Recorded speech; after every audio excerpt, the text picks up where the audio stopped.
to this panel, Mass Civil Disobedience to Protect Life.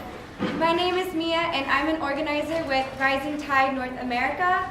We're an all-volunteer collective of climate justice activists confronting the root causes of climate change.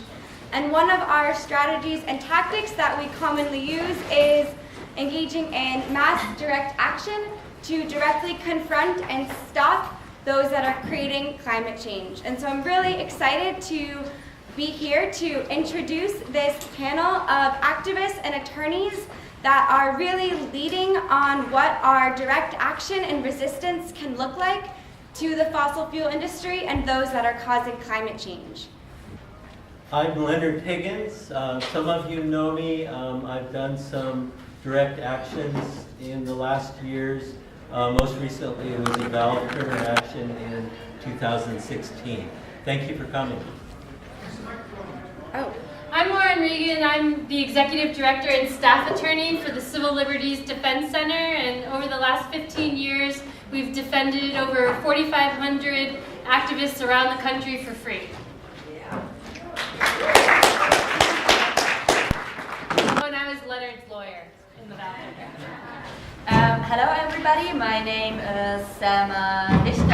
I'm from Germany and I'm organized with Ende Gelände, and Ende Gelände is a mass action of civil disobedience against lignite mining.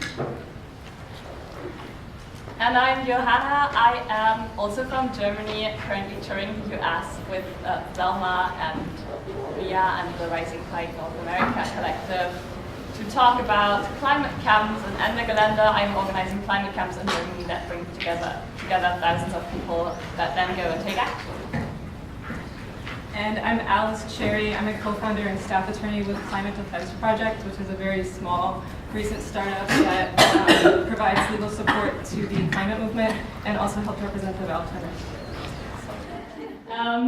So many of you might know Germany as the leader in the energy transition, and the country with the big green party, and it often looks very nice on the outside, but on the inside there's a big dirty hole where we do lignite mining. We are actually the world's greatest lignite producer, and the Rhineland, which is a region in Western Germany, is the biggest source of CO2 in Europe. That is why we go there and organize climate camps and mass actions. I am organizing with the group that creates climate camps, which are founded on 4 pillars of bringing people together to educate them through workshops, panel discussions, all of that. To have them network and get to know people much like we do at this conference, to present living alternatives and show that actually the capitalist fossil system we're living in is not the only solution. And fourth, to take action, which Selma is going to talk about in a minute.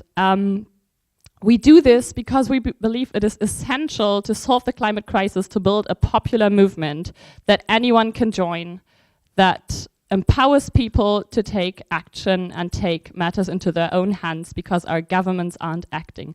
They might try to make it look as if they do, as Germany does, but actually we know that for over 25 years, the conferences of the parties and other international efforts have not really brought us forward, and I think that that is why we need mass direct action. Yes, and this is organized, these mass direct actions are organized by Ende Gelände, which I am a part of since 2015. We had this first action with 1,500 people, and we entered together these huge coal pit and blocked a digger and stopped the coal pit from working for 1 day. Usually we are wearing these white suits, and so people can very well recognize us. We did a second action though, as it worked out so well in 2015, with then more than 3,000 people.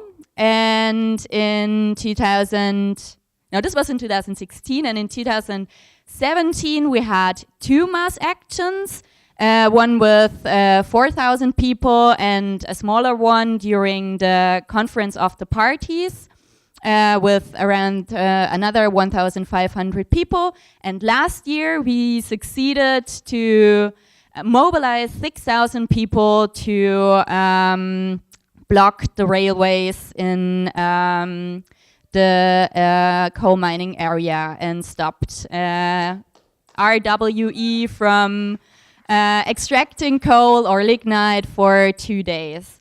And why do we do these mass actions? Not necessarily because we need so many people to block the mines. It's helpful, of course, and it's helpful to confront the police.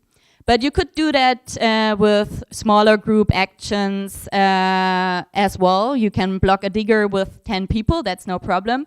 But we decided to do mass actions because we create a legitimacy for our actions. When you have 10 people blocking a digger, you as politicians or as mass media can easily claim that those people are, I don't know, anarchist.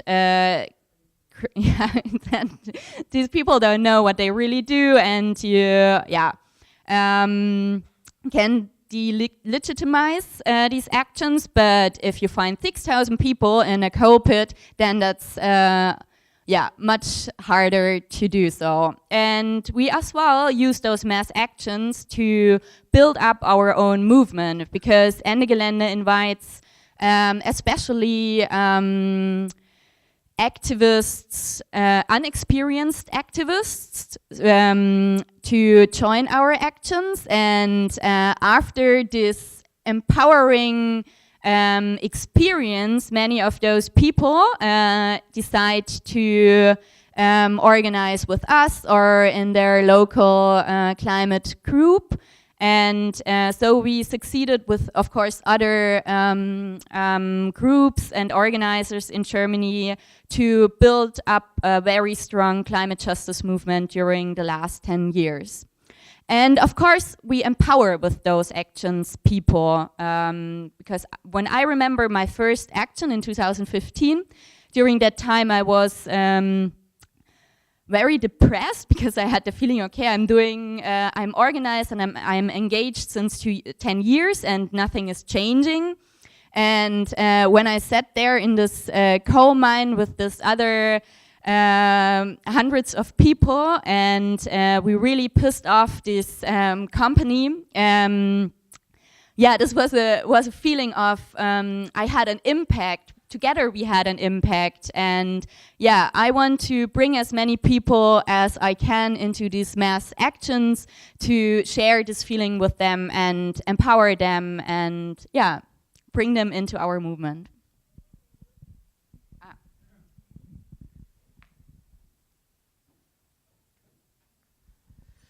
I'm Leonard Higgins. As I said earlier, I did my first civil disobedient action in 2012.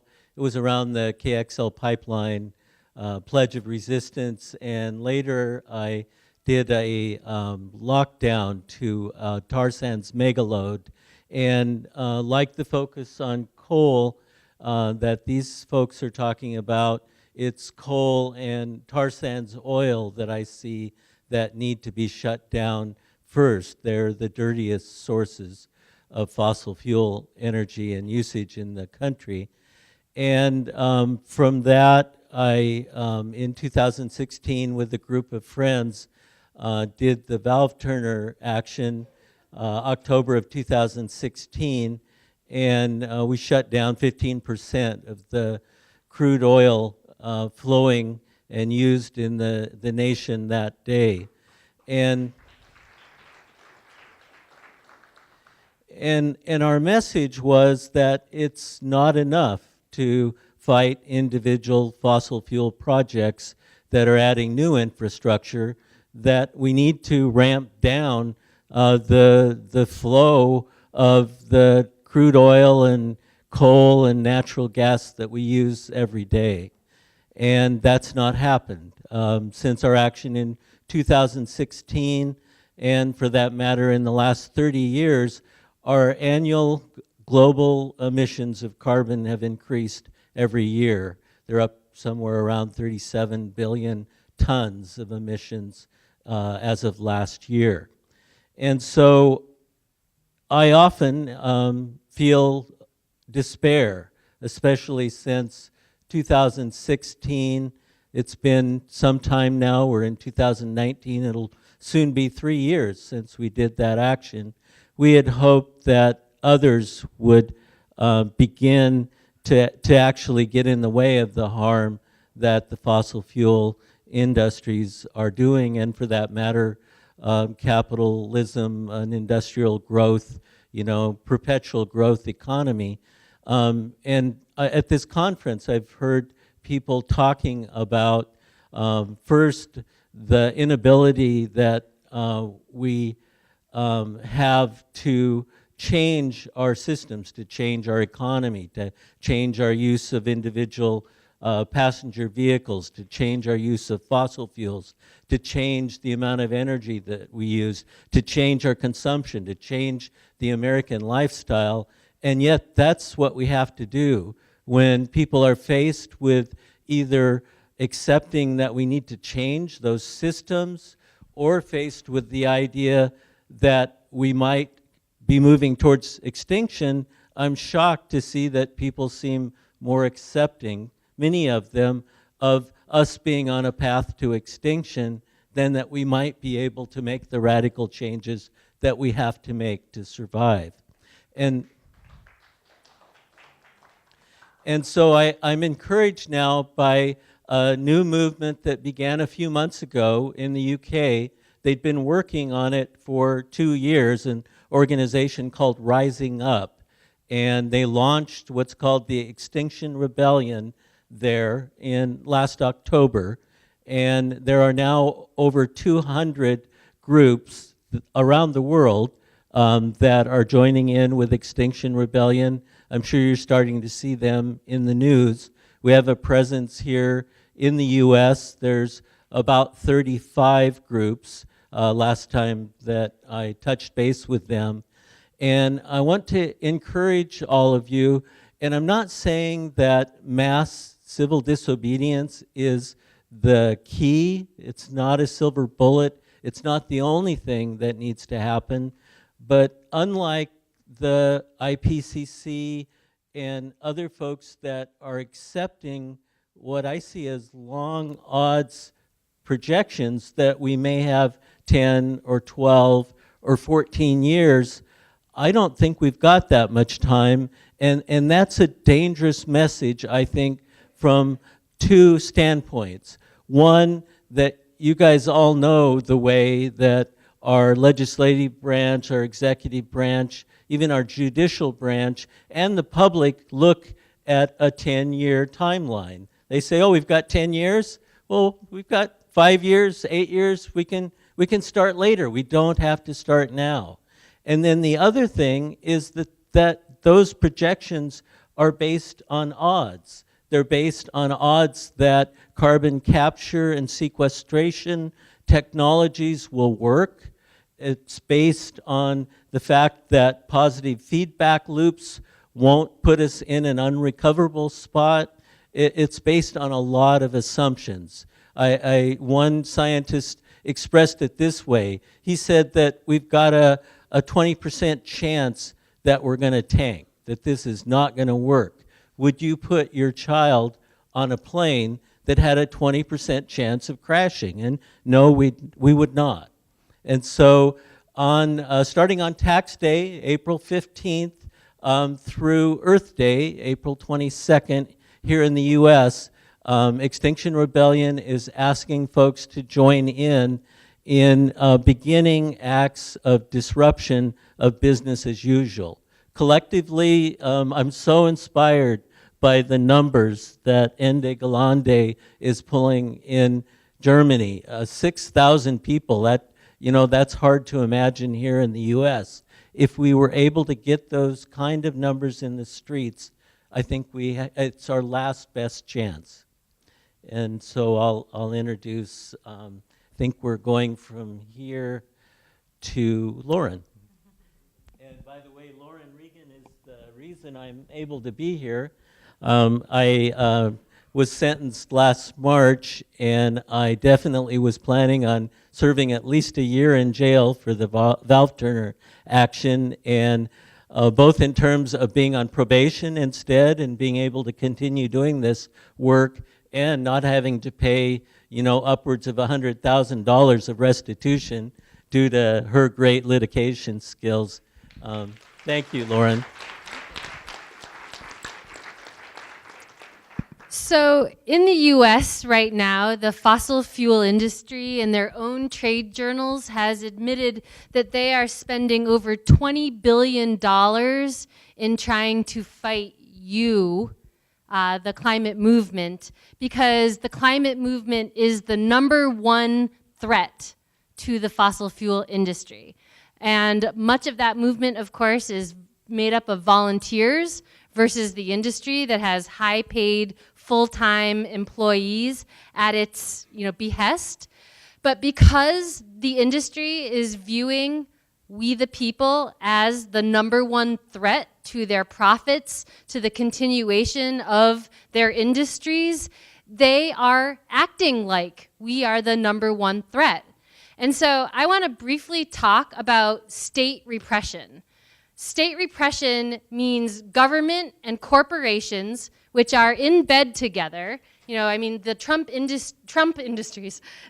administration is a perfect example of this revolving door. You work for the government, and then you go back to being an Exxon executive, and then you go back to the government, and you go back to the corporations. And that is happening both within the environmental agencies, as well as the FBI, National Security Intelligence, and all these other spy agencies that are being set up by both our government and these private corporations and their industries.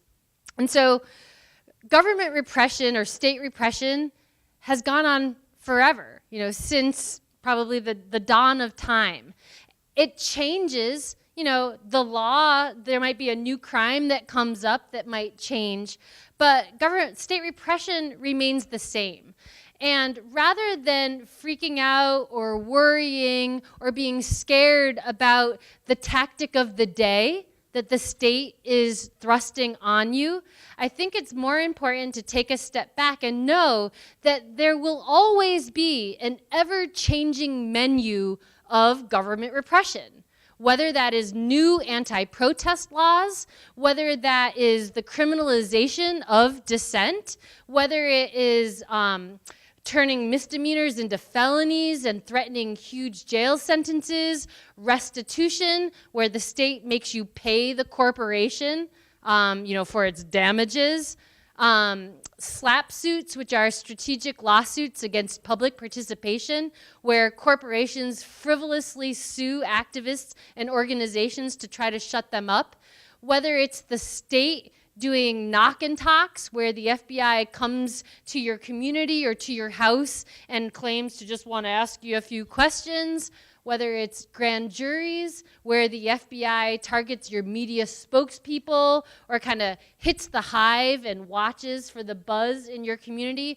All of these are tactics of state repression that have been used and will be used, but they have never been effective in crushing our movements. The people are stronger than any form of state repression that they can put at us. They may be able to jail one or two of us. They may be able to scare a few of you into going back to your recliner chairs and signing some online petitions as your activism. But it will never crush the movement that for its own livelihood will stay the course, will remain strong, will remain vibrant. An important part of that movement will be your movement lawyers. Like myself, like many of my law clerks in this room, like maybe some future lawyers, we will always be sort of the interface between activists and the state. And it is important on many levels for the movement to know that they have movement lawyers that have their back. You know, whether that is training people on what their rights are when they interact with cops, what to expect if you get arrested so you don't freak out and become a snitch once they threaten you with life in prison. You know, all of those things. You know, Leonard and all of his co-defendants were threatened with 10 or more years in prison. He got community service. 2 of them got off completely from their charges, and 1 did 6 months in prison. You know, that's a stint of time. That is a prison sentence, but it's not life in prison. You know, back in the 90s or early 2000s, I represented some ELF and ALF activists that had engaged in economic sabotage. They burned down some horse capture facilities where our federal government was rounding up the last of the wild Mustangs and sending them off to slaughter. They just burned the facility down, never got rebuilt, stopped that problem.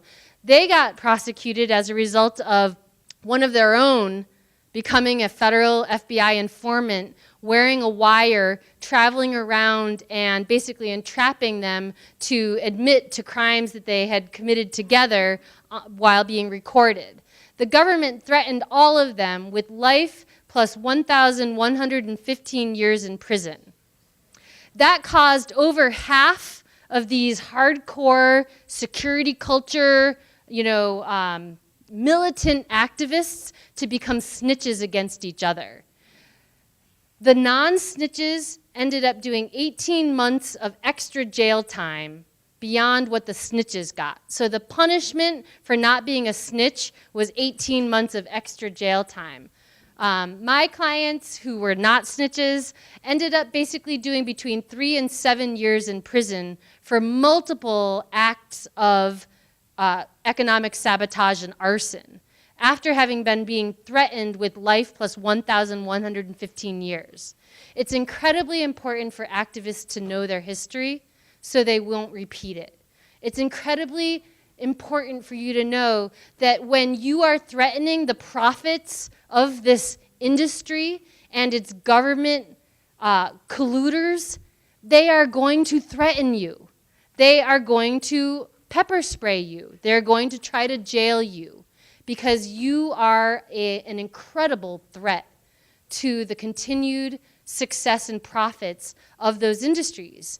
And if you don't know your history, if you don't know your rights, if you don't know the pedagogy of organizing, you know, having a goal, developing a strategy, having tactics, all that reach the goal, if you can't be more effective than ever, then they're going to win, you know.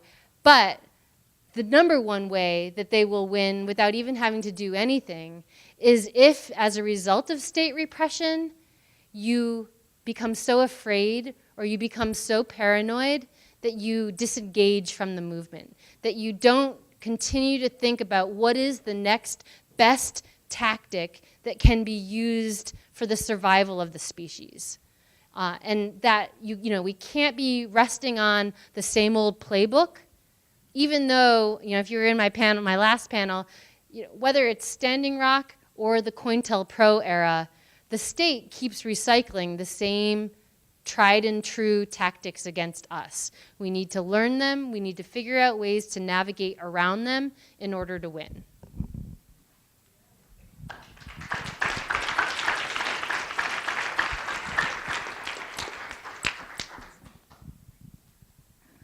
Hi, everyone. So Leonard asked me to talk about something in particular called the Principles. Is that better? Okay. Called the Principles of Climate Civil Resistance, which is a document that was put together by the organization that I work for. And if anyone, I won't be going through all of it because there won't be time, but if anyone wants to refer to the document itself, it's on the Climate Defense Project website on our resources page. So I want to for sure talk for just a second about the Climate Defense Project. They were key in putting together the necessity defense for the valve turners. And I want to do a call out to Michael Foster and Emily Johnston, 2 other valve turners, and Ken Ward is also here at the conference, and his movie, The Reluctant Radical, will be showing tomorrow. But the Climate Defense Project, it's 3 young attorneys, including Alice, that founded the organization, put together these brilliant briefs presenting the necessity defense. And for Emily and her cohort, Annette, they actually got that defense accepted in Minnesota. And so I just wanted you to have that background. Thank you, Leonard. If there's time, I'll touch on the climate necessity defense. But as I said, I'll start with this document called the Principles of Climate Civil Resistance. I'll just call it the Principles. We came up with that because we wanted to have something to sort of function like a declaration, in that we wanted to list a number of laws and legal doctrines that, in our view, the government is probably violating, right, in propping up the fossil fuel system. And so the principles they're doing that on the one hand. It's a declaration about the law, but they're also meant to just be a sort of declaration about the moral and legal correctness of civil disobedience and resistance against the fossil fuel system in general. We wanted to put something together that could be useful for activists and organizers who want to draw upon the legal language of rights and duties, and to frame their arguments with that kind of authority. So the principles are also just something to organize and rally around. And when I say that governments, by propping up this industry, are probably violating a bunch of laws, I mean that not in the sense of like, you'd definitely win if you went into court tomorrow and made these arguments, but more in the sense of, you know, here are a bunch of laws that on the whole don't seem terribly compatible, right, with the fossil fuel economy. And maybe you'd win and maybe you wouldn't, but maybe, you know, time might show that on the whole, we're living in an era of pretty massive and flagrant violation of the laws by the industry and by the government. So it's important to be realistic, though, right, about the sheer scale of the challenge when you're trying to do this, you know, when you're trying to instrumentalize, like, courts and the law for these ends. I think a lot of people under Trump sort of vested hope in the courts and the legal system as this backstop against disaster capitalism, and I'm not sure that that's entirely warranted, right? The courts are not so much a neutral arbiter of disputes as sort of a field of conflict, and that field is tilted in favor of the fossil fuel industry. But at the same time, you know, it's not fatally tilted. We do still have tools that are not like so twisted that we can't still use them. And so as activist attorneys and activists, it's kind of incumbent upon us to use the tools that we have. So in that spirit, I'm gonna just briefly go through some of the laws that we outline in this document. Many of them are pretty basic. I'm sure many of you are familiar with them already, but just to sort of give you a sense of the arguments that we're making. So the first one is the US Constitution, of course, in particular the 5th and 14th Amendments, which require the federal and state governments to protect individuals against, you know, arbitrary deprivation of their lives, liberty, or property, to ensure equal protection of the laws for all individuals, and to protect fundamental rights necessary to the enjoyment of these other rights. And so, of course, the government is implicated in all of this that's going on with fossil fuel extraction and combustion because it permits those activities and it provides subsidies that keep the industry alive. And so, you know, sort of the argument is that that can't really be reconciled with these duties that the government has. Particularly when we're talking about the degree to which these harms are borne unequally, right, by people of different groups. The next topic I wanted to mention is the public trust doctrine, which many of you have probably already heard about. It tends to be a big topic at this conference. It's a very, very old legal principle that creates a governmental duty to protect certain resources held in common by the people. And so federal and state governments are trustees of those resources under this doctrine. And in addition to their duty to protect the resources themselves, they need to protect the ecosystems that are, you know, bound up in these resources. And, you know, clearly this is not something that's happening under the system of kind of runaway fossil fuel extraction that we have. The rights of Indigenous peoples is another major subject. Obviously, there are many federal treaties between the government and American Indian tribes. We also have the American Declaration on the Rights of Indigenous Peoples. And these are instruments that are designed to guarantee Indigenous peoples' rights to self-determination and to sustainably protect and manage their lands and their resources. So it's very hard not to see the continued growth of fossil fuel infrastructure as a long series of violations of these rights. Lands are being taken without consent, and communities' health and freedom are being compromised. One area of law that we don't mention in the principles, but I want to touch on, is just sort of the broad umbrella of property law. In the US, we use property law to do things like give drilling licenses to fossil fuel corporations and charge protesters with trespass and other crimes. But by contrast, we sort of disregard the property rights of Indigenous peoples and have for a very long time. Also within the realm of property law, our legal system has given the fossil fuel industry pretty free rein to seize private land that lies in the path of pipeline construction projects through eminent domain. The public purpose test, which you may have heard of, has been watered down, and this has allowed them to do that.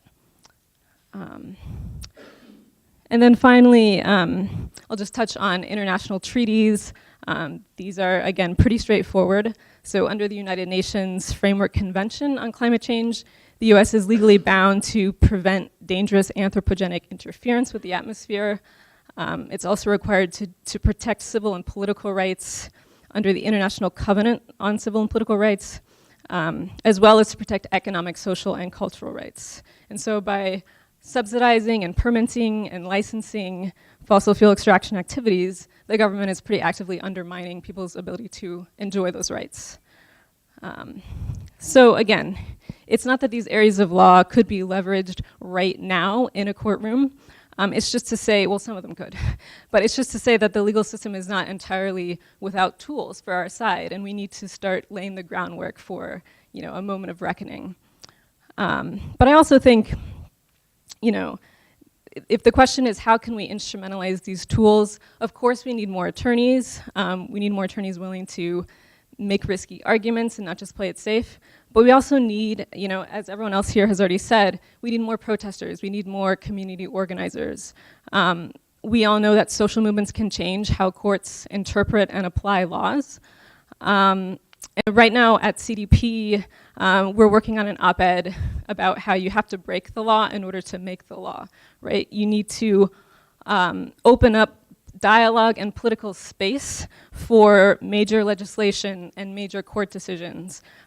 That's, I think more than anything, what the climate movement still needs right now. We need the Green New Deal, but we wouldn't have gotten this far, and we're not gonna get much further without more protest and organizing and activism. And so I mentioned I just touched briefly on the climate necessity defense. So as you may have heard, so climate protesters who are arrested for nonviolent civil disobedience are increasingly arguing that their actions are not just morally, but actually legally justified. And they're making this argument in court and trying to put it to juries, this question of whether they should be held culpable in the criminal legal system. And so, part of my work for Climate Defense Project has involved putting together evidence on the particular elements of this defense, including, research and expert testimony in our briefing. And so, the elements of the necessity defense, they're actually fairly intuitive. A defendant normally has to show that they faced an imminent danger, that they took action to prevent that danger through less harmful means, that they reasonably expected that their action would mitigate the danger, and that they had no reasonable legal or lawful alternatives that could have accomplished the same goal. And so you can sort of see how climate activism maps onto these elements. And it tends to make a pretty compelling argument, right? It's a nice, neat little package for laying out the value of civil disobedience in the midst of the crisis that we're in. And so, for instance, I mentioned the element about lacking realistic alternatives to lawbreaking. And when we prepare cases, we summarize research, we put together testimony on the brokenness of the political system. Because, it's not just something that we repeat to ourselves, there's actual academic research out there about how, the political process is no longer responsive to the policy preferences of ordinary Americans. It really only responds to wealthy Americans at this point. Yeah, we also put together testimony from folks who can talk about the history of social movements and the effectiveness of nonviolent civil disobedience in particular. And that's another element of the defense. And so, academic research, again, has shown that you only need a small percentage of the population to participate in a sustained nonviolent resistance campaign to accomplish some really major things. Like an example that was used in the study that I'm thinking of was like overthrowing a dictator, right? So you can accomplish major things with this. It's also found that nonviolent resistance tends to be more effective than violent resistance. So all of this is to say that, even if you can't show that protest is the most effective way of addressing the problem at this point, it probably does move the needle, right? And climate activists who are defending themselves in court should at a minimum be able to talk about the reason for their protest. That is an integral part of their right to present a defense. So I'll leave it at that.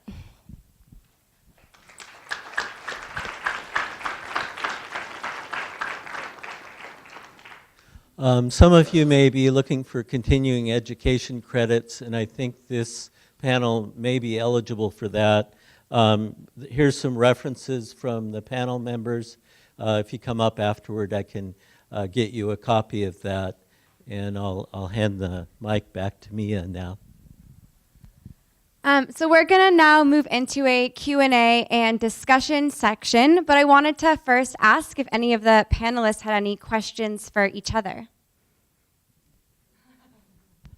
It's not a question, it's more an add-on to what you've said. I very much appreciate the work you're doing, and it feels so good to have lawyers in our backgrounds that are willing to defend us and that are willing to defend us as activists.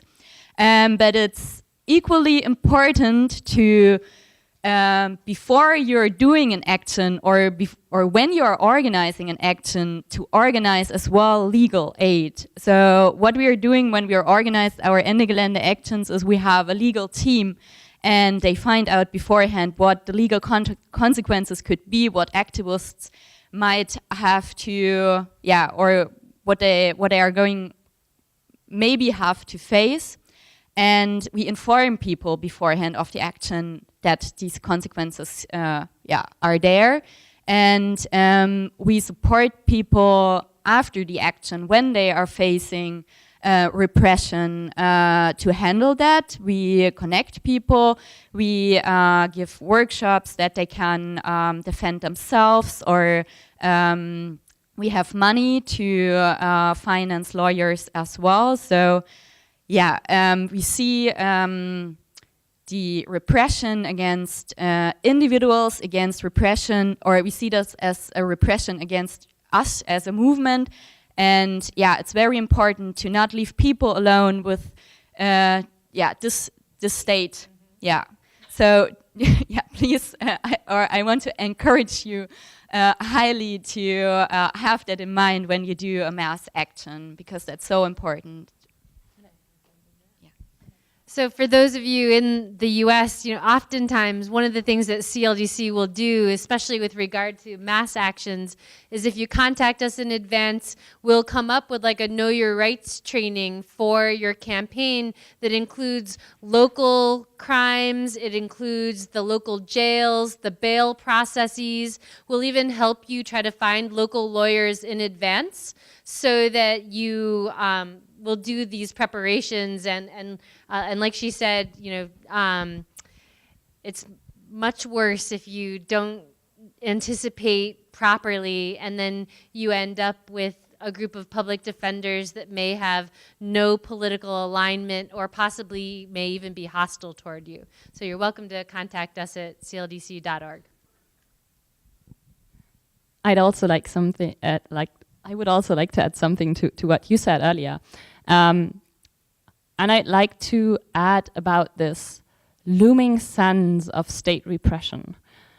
I've heard that question quite often now in the 1.5 weeks that we've been touring already through the US. Like, one of the first questions that people usually ask after we talk about civil disobedience is, but how do you deal with snitches? And how do you deal with people who try to infiltrate your movement? And our answer to that has always been, we are an open movement. We know that there are snitches. We know that police tries to find out what we do. But what we do as well is say what we do in advance and then do what we said, so that we have public legitimacy and that we get thousands of people to join our camps and actions. And I think that is so critical, not to close yourself off out of fear, but be open for new people to join. And yes, of course you're being spied on because you're dangerous, and being dangerous is good.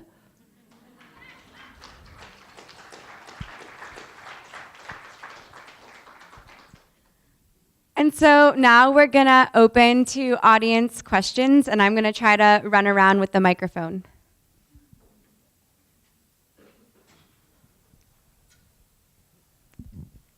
So with all of the valve turners, nobody was ever able to use that defense, right? The necessity defense. They managed to weasel out of it at all costs?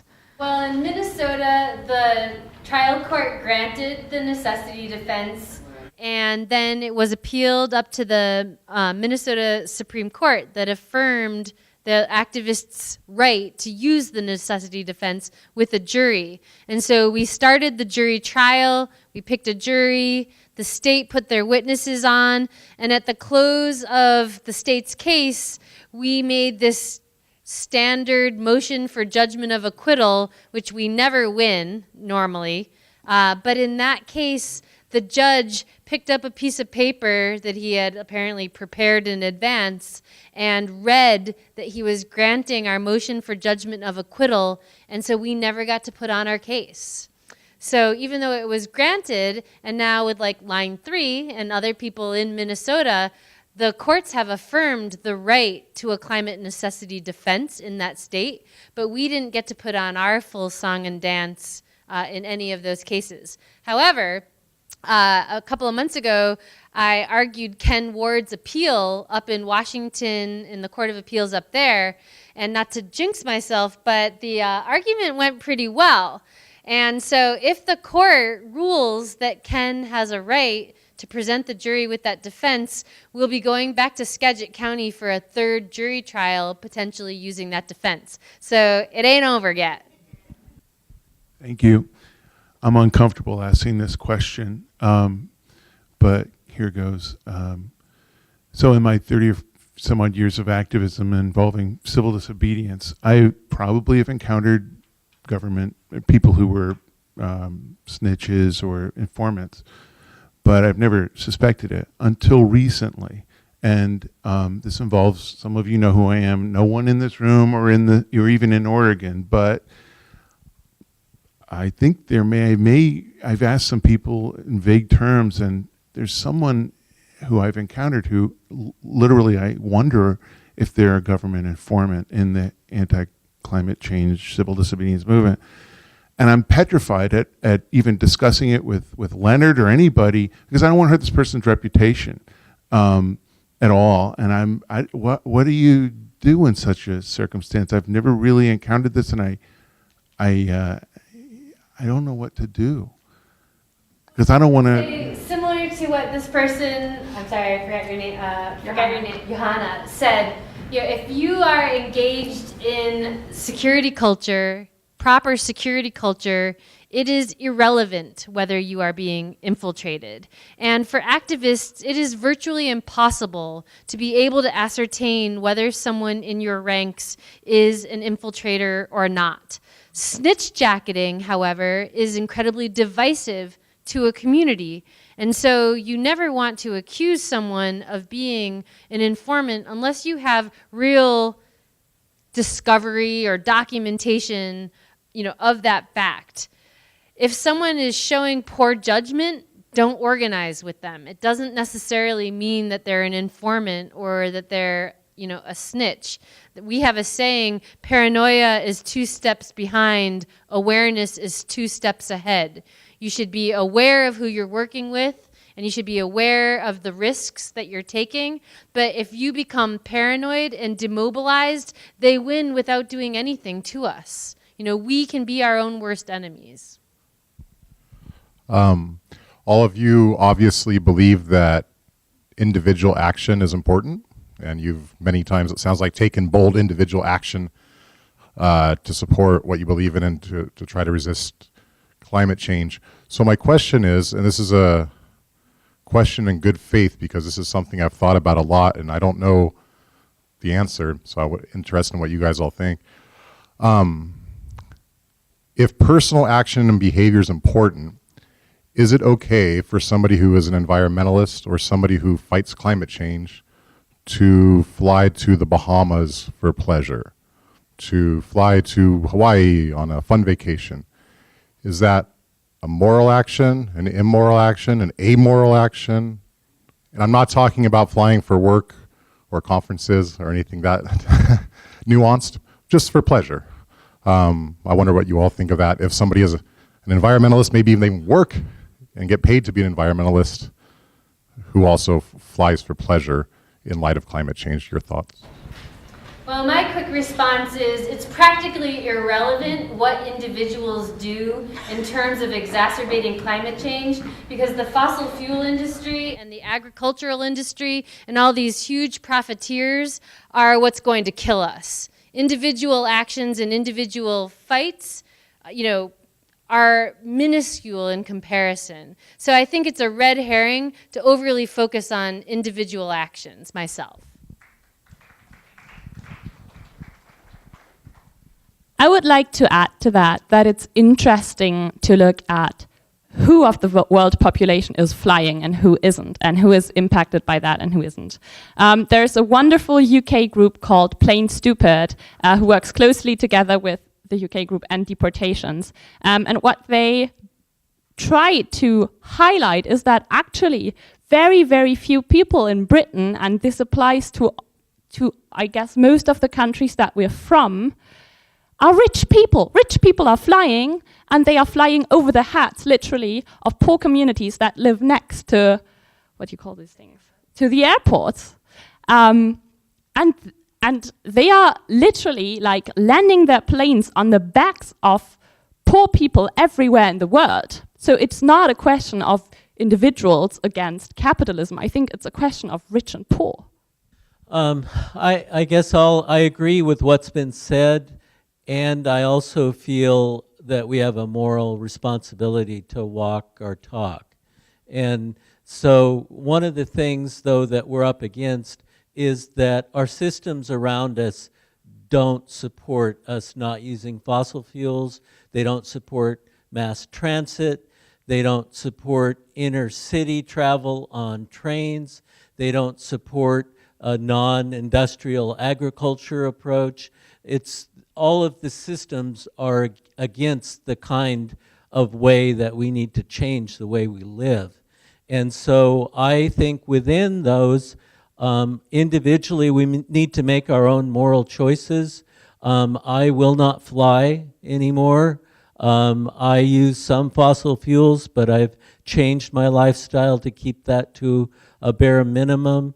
And I think that as activists, we do have some moral responsibility, while at the same time completely agreeing with Lauren and Johanna that that's not the real problem. That's not what is going to cause us to exterminate the life on the planet.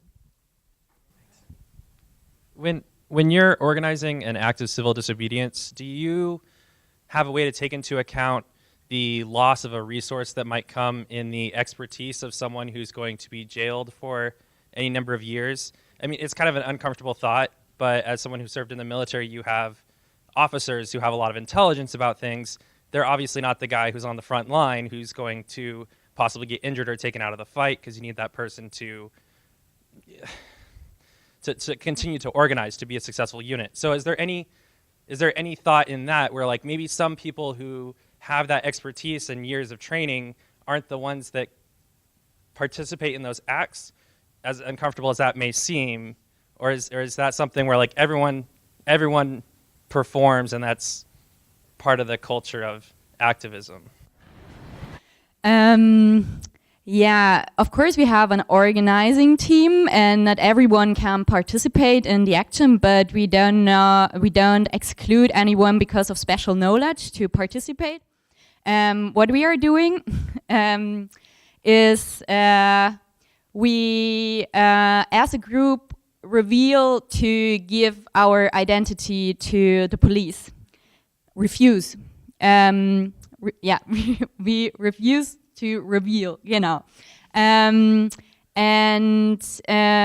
This is uncommon for civil disobedience, but it works out so far very well for us because we are many people, and the police is not capable to keep us all in custody until they find out our identities. But yeah, the German legal context is that they are just allowed to keep us in custody for 24 hours. Right now, this police law in Germany is changing, so in the future they will have more time, up to 3 days. But it worked out very well so far to have most of the activists unidentified. So this is as well security for people who participate in the action. And beforehand of the action, we have plenaries, and there we ask people how many are planning to not bring their IDs to the action, and so people can more or less estimate how big the risk might be. Yeah. And something else that I'd like to add to that question is that actually I think our strength is in numbers. Our strength is not in heroic individuals. It can be, but it's not the strength of the movement. The strength of the movement is that we are many. And I think we need also to consciously build that, because if we only have one person who directs everything, it's very easy to take that person out and we're done. What we instead need to do is build capacity, empower many, many, many people to have knowledge and to have the resources to help build movements and to confront the climate crisis. And in the US context, I'd just add that we don't normally get to pick and choose that. Even if you are an organizer or you're picking the targets and you're sitting in your apartment while other people are risking arrest, with regard to racketeering prosecutions, conspiracy, other forms of surveillance and repression, you are not immune from being targeted just because you are not actually putting yourself in handcuffs. I want to thank you all for your discussion. This is something I have to really take into heart. I'm facing 20 drill rigs on the North Slope this year. I need some help in formulating those actions. We have already had 68 million pounds of nitrous oxide just emitted in 2014 alone. These tons of emissions are continuing, and any support and help that we can get to formulate this process, I need that help this year and in the years to come. Our process, we are really worried because we're up against our native corporations. So our native leaders that are in the corporate structure are belittling those of us that are tribal leaders in working in our grounds and waters, especially those of us with health backgrounds.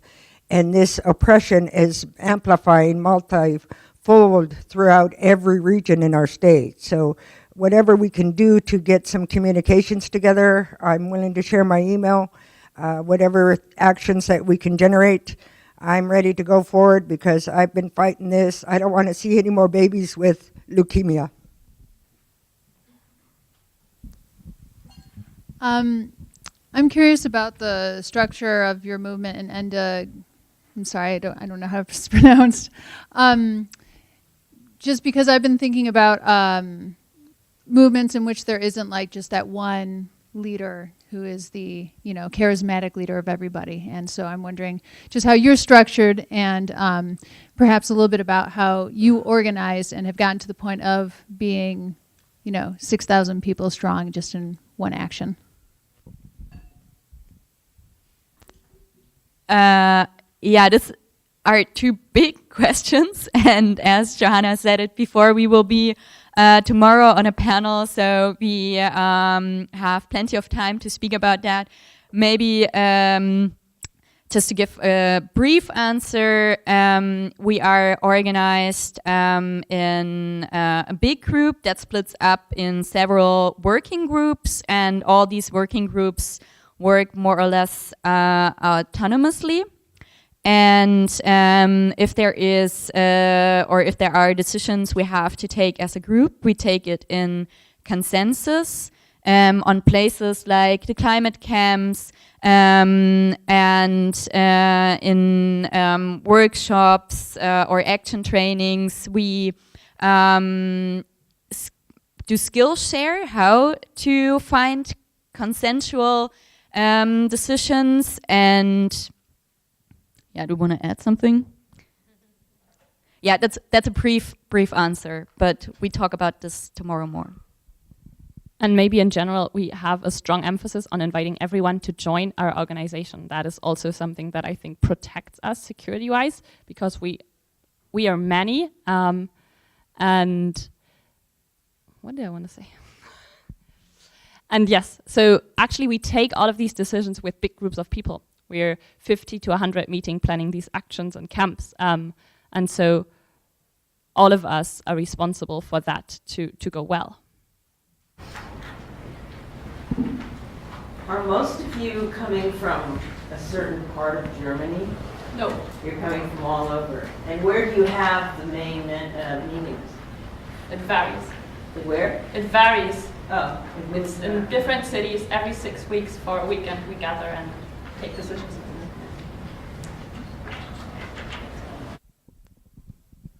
As movement lawyers, how do you balance the rules of professional responsibility? Do you draw lines between activism and lawyering to represent? And how do you do that? And how do you make those calls? Very carefully. As movement lawyers, and I've been doing it for 20 years now, I have basically all of the ethical rules memorized because I have to know exactly where that line is and adhere to it militantly, because I know that I am a target by my enemies that would love to disbar me. So I'm very careful with regard to the ethical rules, and there is nothing at all in any of those ethical rules that says that a lawyer cannot be an activist and a lawyer cannot be part of a movement. Historically in this country and around the world, lawyers are often at the front lines of revolution, and rightfully so. So I, think that it's actually a dereliction of your ethical duties as a lawyer if you are not engaged in the movement in some way, whether that is litigating public lands, whether it's giving a know your rights training, or defending activists in court. I think that all of us have a role to play, and that's the ethical responsibility. Yeah, I agree with all of that for sure. I think to just add to what Lauren said, there are a few things that come up more often than others, like counseling clients when you're talking about potential future law breaking. A lot of people get super nervous about that and assume that you can't talk to anyone in any way when they're still in the action planning stage. And that's just not true. There's certainly ways, as Lauren was mentioning, to talk to activists when they're planning things and really help them out and make the action more effective, that are completely ethically fine. I think a couple of other areas where this comes up are around publicity, around trials. If you're someone who considers yourself a movement lawyer in the sense that you also help clients with their public-facing activities and media strategy, then that's just something to be aware of. The rules are fairly clear, so it's just something, as Lauren said, to know in advance. And then the only other thing I can think of that comes up a lot is just like the claims that you file, making sure that they have legal merit, the rule against frivolous claims, and that's, a very low bar as we learn in law school. So.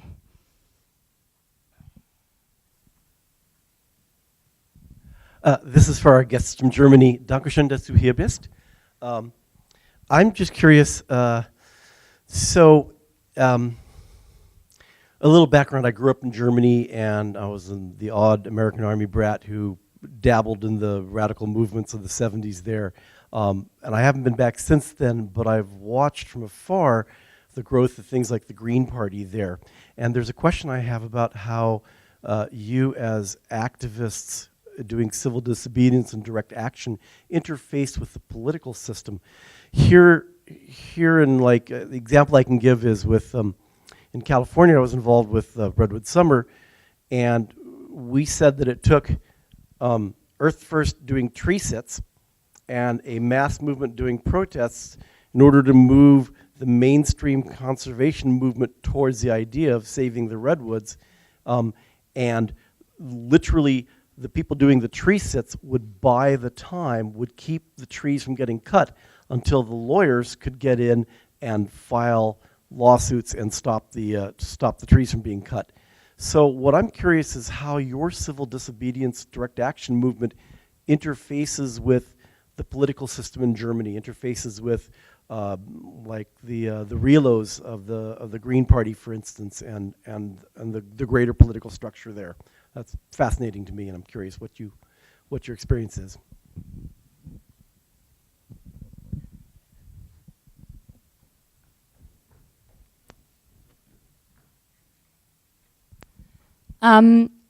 So we will hear some more about that tomorrow at the panel.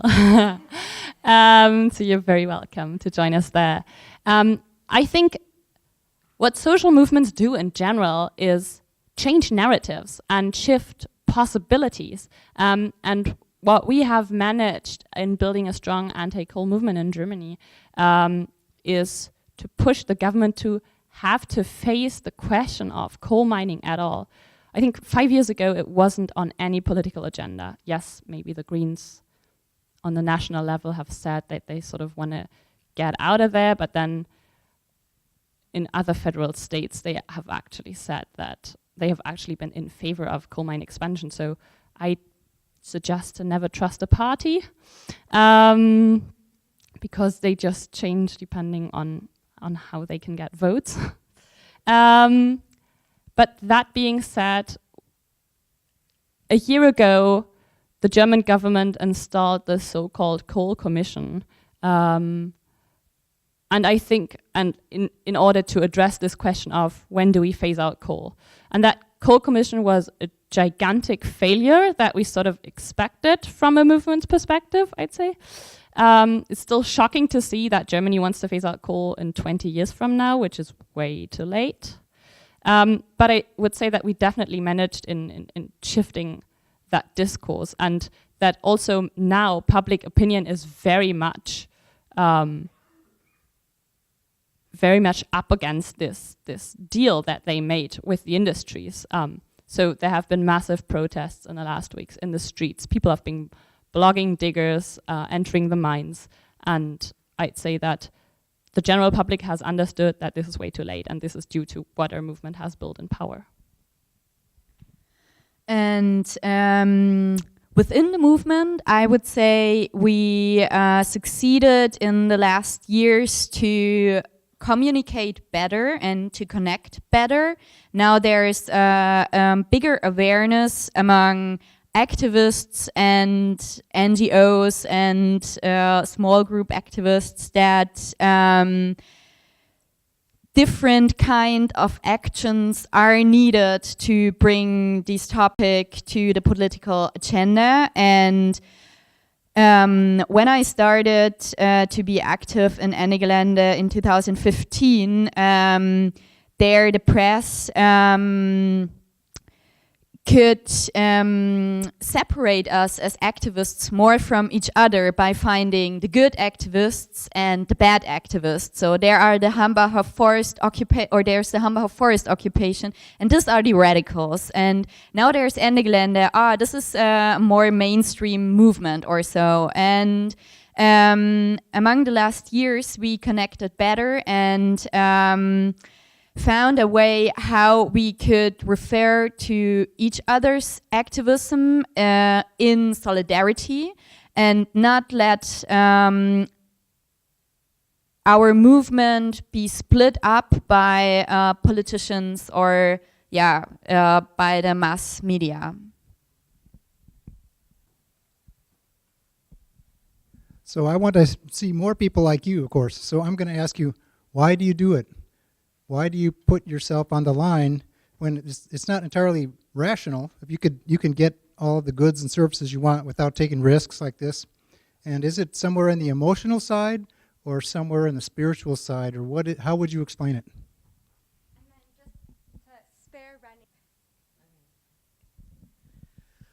So the first one, Todd's question about what drives me to do this work, it's really personal.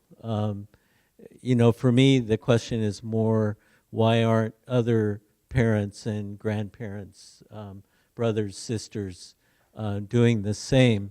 The thread is so clear.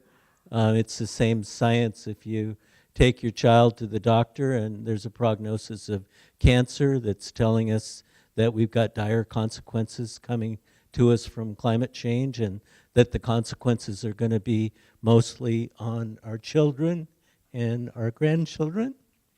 And so in the same way that I would devote all my resources to treat the health of my child or grandchild, that's just, from my perspective, what a parent does. I do not have a religious or spiritual foundation. I would rather fight than die.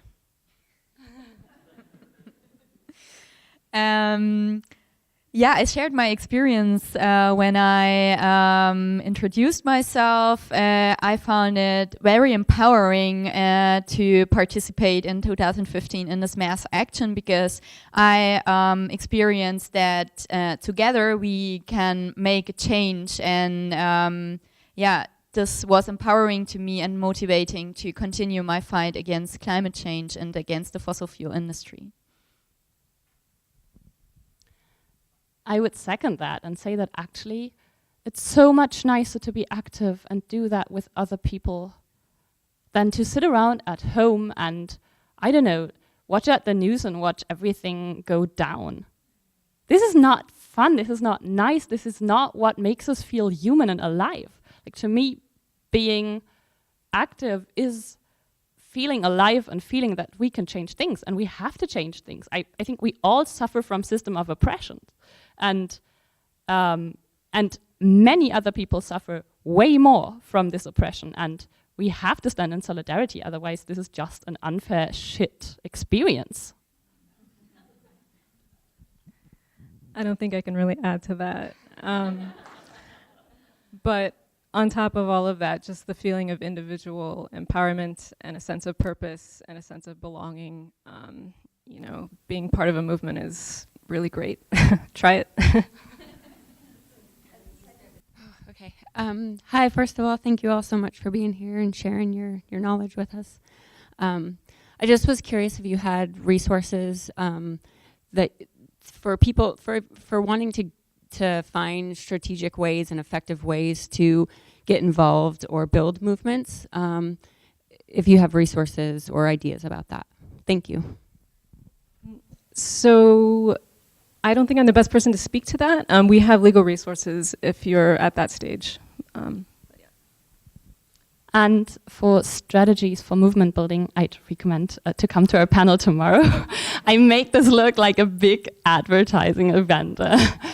And if you can't, and if there's like other interesting stuff that surely is there that you want to go to tomorrow, I'd recommend 2 reading resources. One is Organizing Cools the Planet by Hilary Moore and Joshua Kahn Russell, which is an incredible zine that is to download free on the internet.